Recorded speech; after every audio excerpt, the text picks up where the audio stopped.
1446 قبل مسیح موسیٰ نبی کی قیادت میں قوم بنی اسرائیل کا ملک مصر سے خروج۔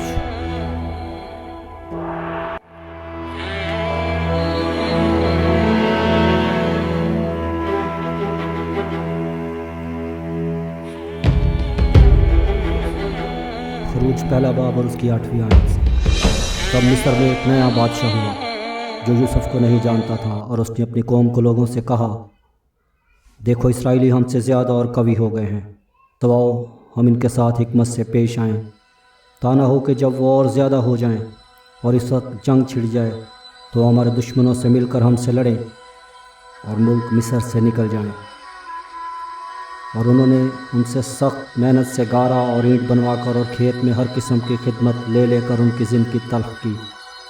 ان کی سب خدمتیں جو وہ ان سے کراتے تھے تشدد کی تھیں۔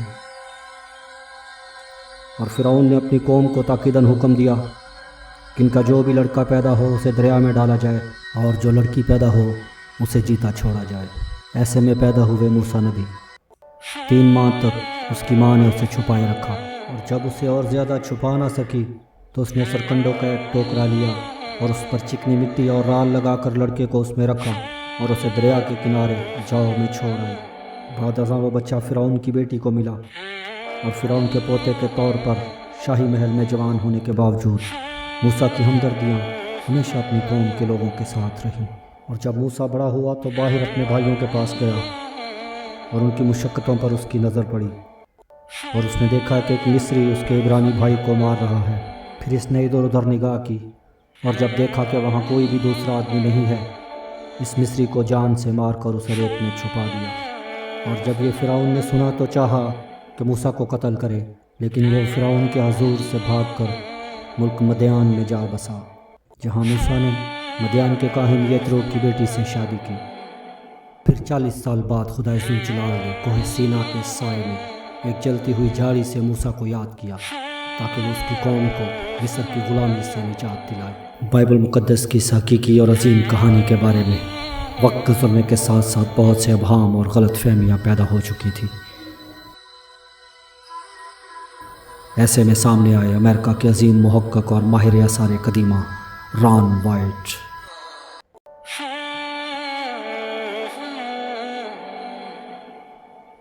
ران وائٹ جانتے تھے کہ قوم بنی اسرائیل اسی رات مصر کے شہر رمسیس کو چھوڑ کر مصر سے باہر سکات کے مقام پر چلے گئے تھے، جس کے متعلق خروج 12 باب 17 آیت میں مرقوم ہے کہ خدا نے اسی رات اسرائیل کے جتھوں کو ملک مصر سے نکالا۔ اور ران وائٹ یہ بھی جانتے تھے کہ سکات مکمل طور پر ملک مصر سے باہر واقع ہے۔ اگرچہ موسیٰ نے فرعون سے 3 دن کے لیے مصر سے باہر جا کر خدا کی عبادت کرنے کا کہا تھا، لیکن موسیٰ جانتے تھے کہ خدا کے حکم کے مطابق انہیں واپس نہیں آنا بلکہ مدیان جانا ہے، کیونکہ مدیان میں ہی ایک پہاڑ کے متعلق خروج 3 باب 12 آیت کے مطابق خدا نے موسیٰ سے کہا تھا کہ میں نے تمہیں بھیجا ہے، اس کا تیرے لیے یہ نشان ہوگا کہ جب تم ملک مصر سے بنی اسرائیل کو نکال لاؤ گے تو اس پہاڑ پر آ کر میری عبادت کرو گے۔ سو وعدہ کی سرزمین کنعان جانے سے پہلے بنی اسرائیل کا مدیان جانا ضرور تھا۔ اور جب فرعون نے ان لوگوں کو جانے کی اجازت دے دی تو خدا ان کو فلسطینیوں کے ملک کے راستے سے نہیں لے گیا، اگرچہ ادھر سے نزدیک پڑتا، کیونکہ خدا نے کہا ایسا نہ ہو کہ یہ لوگ لڑائی بڑائی دیکھ کر پچھتانے لگے اور مصر کو لوٹ جائیں۔ اور انہوں نے سکات سے کوچ کر کے بیابان کے کنارے ایتام میں ڈیرا کیا۔ فلسطین ساحل کے ساتھ ساتھ آباد تھے۔ قدیم تاریخی دور سے ہی ریڈ سی پر واقع سیر سینا ہمیشہ ایک غیر آباد علاقہ رہا، ماں سوائے کچھ چھوٹے چھوٹے قبائل کے۔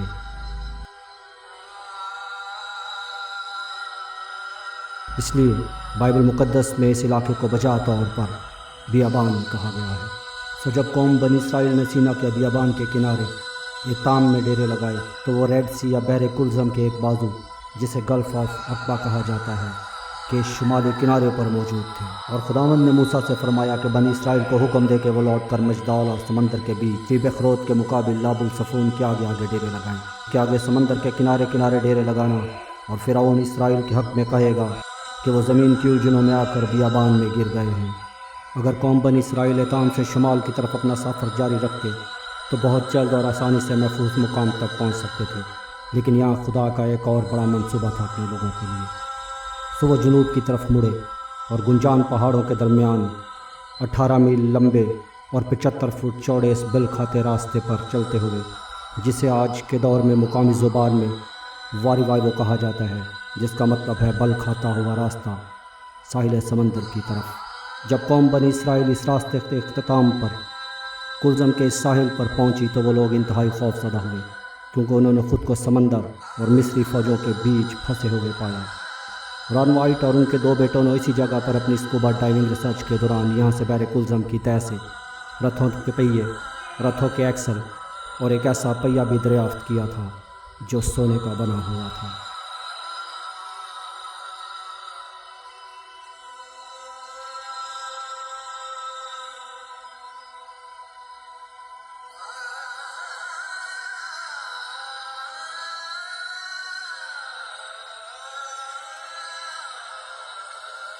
آئیے ناظرین، آپ کو اسی نویبا بیچ کی کہانی ران وائٹ کی زبانی سناتے ہیں۔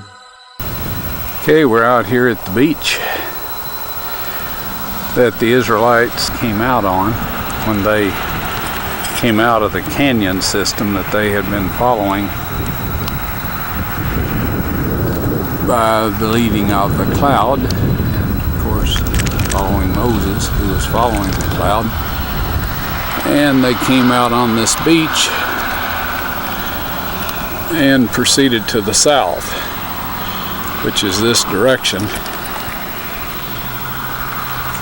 There was an old Egyptian fortress up to the left, Pi-Haroth, and so they turned southward, and of course the cloud turned southward, and that was what they were following. Now the canyon, or wadi as they're referred to in this part of the world, extends back through the mountains here and is never less than about 75 feet in width. And of course it's almost a direct line from ancient Sukkoth, where they left, into this area. This is the mouth of the canyon. While today we see a fairly modern highway, here when they came out they saw nothing, of course. اور دیکھ، میں مصریوں کے دلوں کو سخت کروں گا اور وہ ان کا پیچھا کریں گے، اور میں فرعون اور اس کے سپاہ اور اس کے رتھوں اور سواروں پر ممتاز ہوں گا۔ اور خدا کا فرشتہ جو اسرائیلی لشکر کے آگے آگے چلا کرتا تھا جا کر ان کے پیچھے ہو گیا، اور وہ بادل کا ستون ان کے سامنے سے ہٹ کر ان کے پیچھے جا ٹھہرا۔ یوں وہ مصریوں کے لشکر اور اسرائیلی لشکر کے بیچ میں ہو گیا، سو وہاں بادل بھی تھا اور اندھیرا بھی، رات کو اس سے روشنی رہی، پس وہ رات بھر ایک دوسرے کے پاس نہیں آئے۔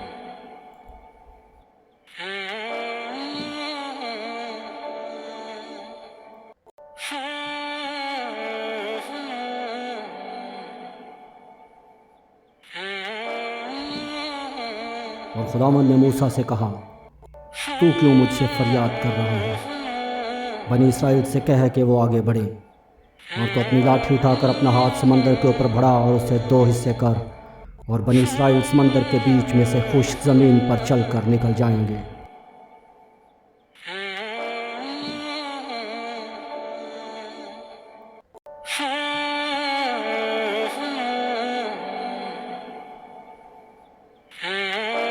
اور پانی پلٹ کر آیا اور اس نے رتھوں اور سواروں اور فرعون کے سارے لشکر کو جو اسرائیلیوں کا پیچھا کرتے ہوئے سمندر میں گیا تھا غرق کر دیا، اور ایک بھی ان میں سے باقی نہ بچا۔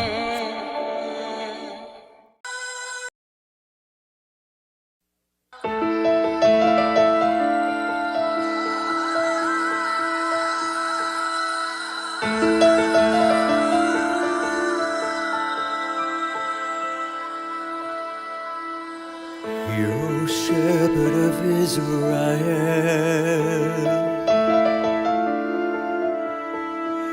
come and lead your lambs. Hero shepherd of Israel, come and feed your lambs. Lord, save us, deliver us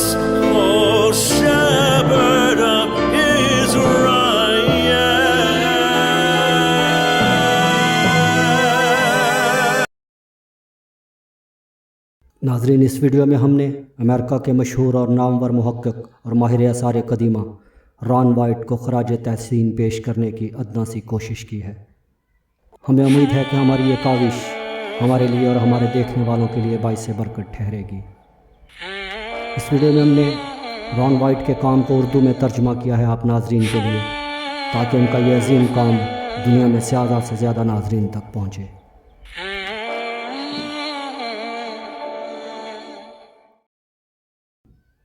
معزز ناظرین، اس ویڈیو کے دوسرے حصے میں ہم آپ کو دکھائیں گے مدیان کی سرزمین سے وہ سارے مقامات جہاں سے قوم بنی اسرائیل نے موسیٰ کی نگرانی میں سفر کیا، یعنی علم کے وہ 12 کنویں اور کھجور کے 70 درخت، وہ چٹان جس پر موسیٰ نبی نے اپنی لاٹھی ماری اور پانی بہہ نکلا، وہ جگہ جہاں قوم بنی اسرائیل نے سونے کا بچڑا بنا کر رکھا، اور حقیقی کوہ سینا، اور ایسے بہت سے ناقابل تردید ثبوت جو گواہ ہیں قوم بنی اسرائیل کے اس سفر کے، جو انہوں نے حقیقی گمشدہ سرزمین موسیٰ یعنی سعودی عرب سے کیا۔